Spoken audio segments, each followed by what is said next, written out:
Sounds Hi, good. I'm Melanie. I'm here with Impossible Prom Kings. Do you guys want to introduce yourselves? I'm Kyle. What do you do? I'm the lead singer for Impossible Pumpkins. This is I'm Hunter. I play guitar and I do backing vocals. All right, great. So first of all, how would you explain your music to any potential new fans? terrible. Terrible. I mean, we are reminiscent of like a lot of like post-hardcore and pop punk that we like grew up on, and we're just trying to like bring back that kind of sound with like a modern cutting edge to it. Right. I'd say like our band is like reminiscent more of bands like A Day to Remember and For All This Sleeping, and like if you like big chuggy breakdowns and whiny clean vocals, you will love Oh us.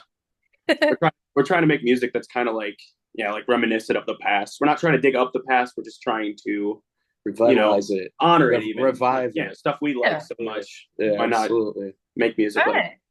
I like that. So how did each of you start out? Like what ignited your passion for music? Uh, so my passion for music, I feel like it's kind of always been there. I'm pretty new as far as the music world goes. I've only been involved with it now for I'd say around a year. So this is my first It's band that been a I've ever little been over a in. year, but yeah. But yeah, I've always been the type. My whole family growing up was like, "Oh, Kyle, you're like a human jukebox. You can't stop." Like, I remember all the lyrics to every every song there is and stuff like that. Mm. I don't know. So like that, it's kind of always been there. I think it's been ingrained with me. Yeah. This is just the first time I've had an opportunity to be involved directly because I grew up in a tiny little town in the Midwest that didn't have musicians, and I wasn't, you know, was never really exposed to the music world until as of the last like 2 3 years. Yeah.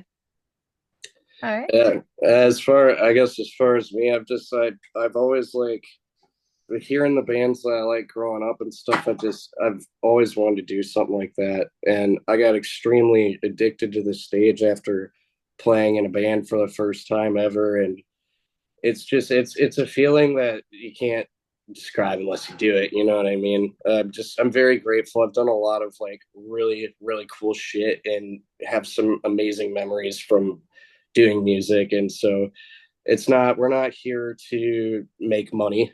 We're not No, here to make not at money. all. We're very passionate about this, and like if we can make a difference in other people's lives doing what we love, Oh, the like comments, dude. Seeing the comments, some of like our fans are like the coolest people ever, mm-hmm. man. Like we are so fortunate and blessed that everybody is just always so loving and kind to each other, and that's what we try to convey, is Yeah. just spreading that love and positivity. All right. So what is your process when writing music and what inspires you guys? Mm, I'd say a lot of our music is inspired, I guess, just like by like everyday life events that everyone might go through. So like Yeah. a lot of our releases, they're up for like interpretation. They don't really have a direct meaning to them necessarily. It's for someone to find their relation to what we're saying, basically. Yeah. You know what I mean? And 12 pack of natty ice. Yeah. 12 pack of natty We like ice. to get a little buzz in before we get creative. It tends to bring out creativity in us. All right. That works. Are there any, so you're based in Minnesota, correct? Correct. Yes. Yeah. Are there any bands near you in Minnesota that have inspired you along the way? Oh yeah. Want to plug? One right off the top of the head that I can think of is our buddies, two of them actually. Odds of an Afterthought and Stars Never Die. Yeah, They're so both never Minnesota. Minnesota. They're both Minnesota based. Great dudes. Make some great music. And if you're watching this, you should check them out. They're sick. Yes, Really. definitely. If you like what we do, you'll like what they do too. So Awesome. Speaking of that, who are your biggest influences and how have they helped to define your Ooh. I would say my influences basically they'd range from anything from like Hinder to like Silverstein.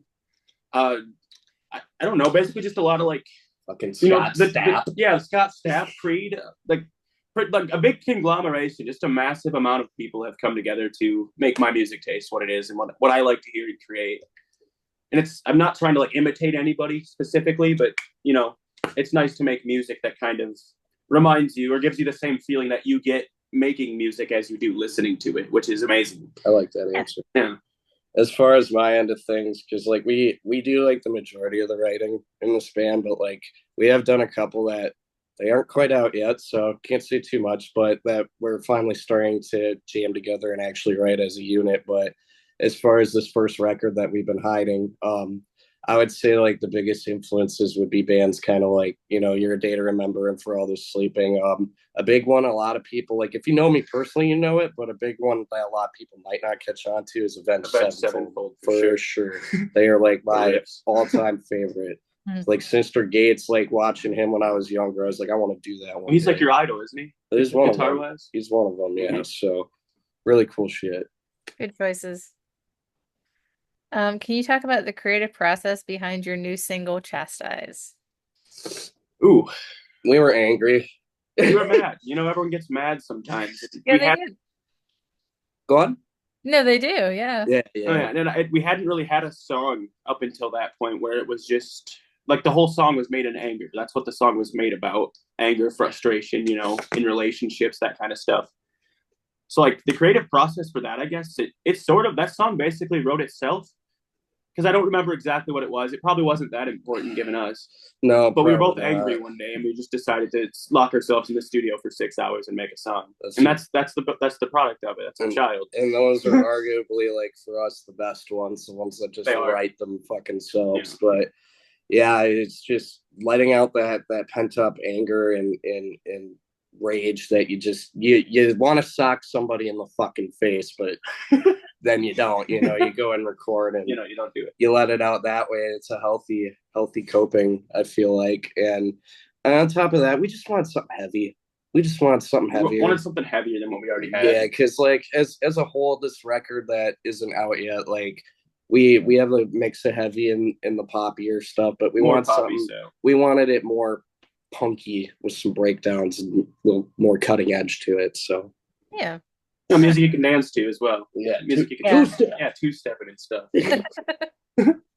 No, every time I do an interview, I do hear that a lot. Like when it's a really good song, they'll be like, "It just wrote itself." Yeah, right. Absolutely. That happens. The best ones. It just happened. Yeah, if you force it, it's not gonna be what you want it. That's for fucking sure. Oh, well, most days you go in the studio to write something, you get a dud. Like you'll sit there and try for 10 minutes, and you're just like, yeah, we're done for the day. We ain't got nothing. A little longer than 10 minutes, but you know what I'm saying. Yeah. You know what I mean. Yeah. Sometimes there's some days where it's just not possible. No. But there's sometimes you'll just randomly wake up, or you'll just be in the middle of your day, and be like, I need to go make something. Yeah, absolutely. So how do you go about transforming raw emotion into a music video or visual? Can you repeat the question one more time? Yeah, how do you go about It's okay. Him and I aren't too great with big words. How do you how do you go about taking the emotion of a song and creating a music video from that? Like what's the process there? So especially like with our Chastise that we had just dropped, like representing that anger, like originally the idea was we were gonna go rent a rage room out, but we're too poor for that. So we just set some shit up in the garage and just started smashing shit. Some stuff. Shout out to Bobby Lenore for donating that fucking Fender that I smashed in half. So oh yeah. Thank you for that. But it was your sacrifice is honorable. It was a lot of fun. We just wanted to convey that anger and that kind of like, fuck you, dude attitude. Like we're gonna do what we want to do, and we're gonna have fun doing it. And if we can make other people happy and have fun doing it while we're doing it, I think prior to that video too, like the music had already been written, but prior to that video, we were receiving a crap load of hate online, and it was just frustrating. It was a rift in our band. We were just all kind of let down for a little bit, and that kind of stuff. So we took it out in that video. Well, because that was our first time really experiencing like a mass amount of people really looking at our shit and like.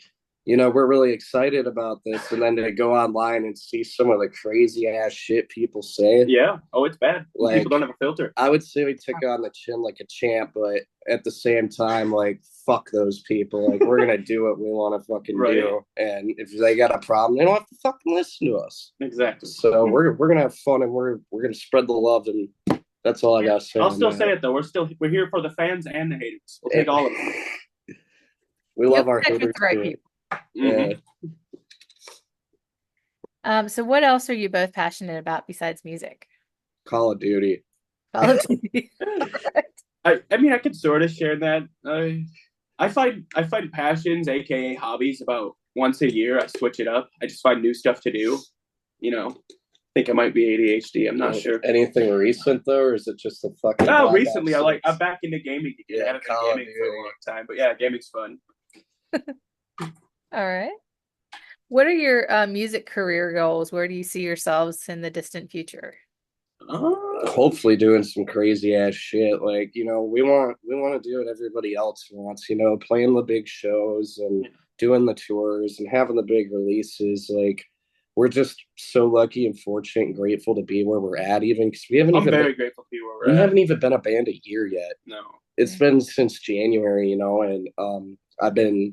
I let go of my previous projects, and so did our drummer Josh, and so did Tyler kind of left, but that was a whole thing. Our bass player. Anyway, it just didn't work out with our old projects all at the same time. So it's just like we're all these rejects that kind of get together, and then we're rejects and a noob, and we have this noob that's never even been in a band before. This is his first band ever. So, and had influence on him. Yeah, and I would say as far as like in the future, I don't really want to put a cap on how far we may go because it's surprised me so far. I just hope that we are able to remain humble throughout the entire process, no matter how far we make it. And that's something we strive to do. That's our number one rule is don't ever get fucking cocky. And something that I'm really going to hold all of us accountable is if, stuff really does take off the way we want it to. Like some of these bands that even I look up to, like they might not like me, man, because like some people are just not appreciative enough. Right. Like you have people that spend money on you, take the time to come and see you. You could be a little more interactive, I feel like. Right. I'm not speaking for everybody. I'm not going to drop names on that, but it's just something that, I feel is more important. It's important. It's what makes you get those really personal connections with fans, They have that interaction like that with you and they go tell friends or whatever, people that they met this person and they were very nice instead of, oh, this guy was a dick. That kind of thing. Well, right, because at the end of the day, dude, we're fucking nothing without fans. We're literally nothing. We are nothing. I mean, we can still make music and stuff, but yeah, you know what I mean? We are nothing without them. Right. So the whole idea of music is to get people to hear it. That's kind of the point. Well, not get them to hear it. It's for people to hear it and relate to it, It's cool to have an outlet. Yes, so. Exactly. Yeah. But better if people were, connected. Oh, it's always, yeah. I mean, obviously, people want the big streaming numbers and the big shows and stuff. There's always people you can't please, though, too. We aspire for that, and we aspire for the haters, too. Like, I love... Yeah, bring them on. I like seeing the hate comments now. We had some guy come in, a week ago, and he's like, you guys will never make it. I was like, fuck you, motherfucker. Just watch. That shit is so fun to me to just say that shit. Well, it's just fuel to a fire. That's what they have to realize. Every hate comment they make is it's one more push for us. It's like, oh, let's try a little bit harder. And it might come off a little rude or whatever, but I'm being facetious. I'm playing when it comes to that stuff. We're just doing this because we love it. That's all it's about, Yeah. Well, how could you hate on someone just trying to do something they want to do or love to do? Yeah. You know what I mean? So do you have any interesting or surprising facts about the band that you would like to share? Maybe just fun facts about each of you, or you can explain how we met. Oh, geez. So what was it, 2 years ago? It was a year and a half ago. A year and a half ago. Yeah, we were at not the most recent, but the one prior to that. We were at the most recent Rockfest event, and I hadn't known him yet. And that was in Rockfest in Cadott, Wisconsin there. And what day did we meet? Second day we met? So I was playing in my old band, Marrow. Shout out to you guys. I love you guys still. I was playing at the Rockfest there, and he was in the crowd that whole time watching us. But the next day, I hung out around the stage just because I liked a lot of the bands that were playing that weekend. And, he comes up and he asked for a smoke. So I gave him one. Which was a lighter. And it was a lighter. Yeah, I needed a lighter, and he asked for smoke. So then we just kind of traded off like that. And so we started talking about music a little bit, and it was a whole lot of more me too, and that kind of thing. And then I think there was some beer involved. There was definitely some fucking beer. We drank a little bit, just a little bit. So I would buy a round, then he would buy a round, and I would buy one. Straight. Yeah, it went on for a while, and then we started talking more and kept in touch because thankfully he lived really close, and he ended up moving even closer. I did, and so we just kind of started. I heard him sing one time, and I was like, dude, like we should really do something. And so we got in the studio and made this shitty demo for Rapunzel. That's out now. That was the first song that we had ever written. It was a weird feeling as a mic for the first time. It definitely was. And originally, this band was supposed to be like a passion side project that was going to be very part time, and it slowly kind of took over our lives. Mm-hmm. And I don't think any of us are upset about it. I'm not mad at all. So, and then just all of us kind of being rejects from other bands and everything and coming together. I think we got Josh on New Year's Day, wasn't it? Yeah, we were looking for a drummer. I think we were looking for a drummer for like multiple months. We had like Craigslist posts out and stuff. Yeah. We were getting some responses, but barely any. Fucking drummers, dude. They're either like in 5 other bands. They either don't want to do what you want to do, or they're in like 9 other bands. Yeah, right. I think he messaged us or got in contact with us on New Year's Eve at like 11:45 or something. Yeah, and we were on the phone with him during New Year's. He got fucking kicked out of his band like 45 minutes before we called him. He got fucking kicked out, so we just were like, well, we don't have another drummer. Let's set this up. And it turns out to be one of the most solid choices we've ever made. Yeah, no kidding. We got lucky. So shout out to you, Josh. We love you, buddy. Wish you could be here. So yeah. All right. Okay, so now this is a fun question. Hype yourselves up. What sets you apart from other bands, and why should people check out Impossible Prom Kings? Because we're fucking dope. Yeah, we're freaking sweet. Check us out. We'll actually talk to you if you come to our merch booth after a set. We have fun. We're kind of spazzes.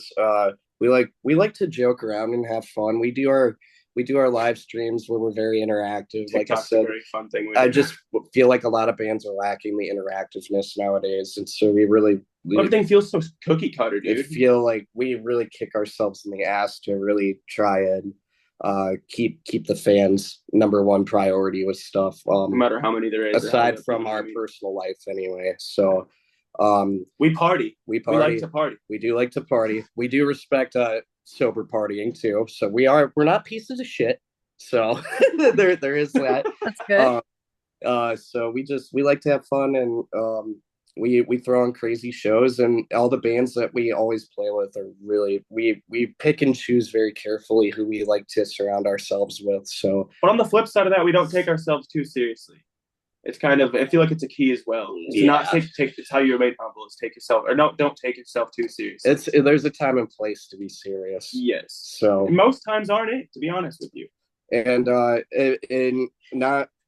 there's a lot of bands bringing back like the post-hardcore and the emo revival sound and everything, but like I just feel like there's a certain aura to us that is not so cookie cutter, I guess. Maybe I'm biased because I write a lot of it, but it feels different to me, and I've always had such a good gut feeling with this. At least locally too. Like it seems like we're the only band that makes stuff like this around where we're at. A little bit, you know what I mean? And it's hard to find music like this anymore. So we just in general, we're very humble dudes. We love to talk to people, and we love to have fun, and that's all I really got to say about it. No, I think that's how you're gonna find like your diehard fans. Yeah, absolutely. We fucking love them. We love them. All right. Well, that's all I got for you guys. All right. Well, thank you so much. Yeah, thank you so much for having us. Thank you. All right, take care. Look forward to seeing what you have coming out. All right. Thank you so much. Take care. Have a great day. Bye.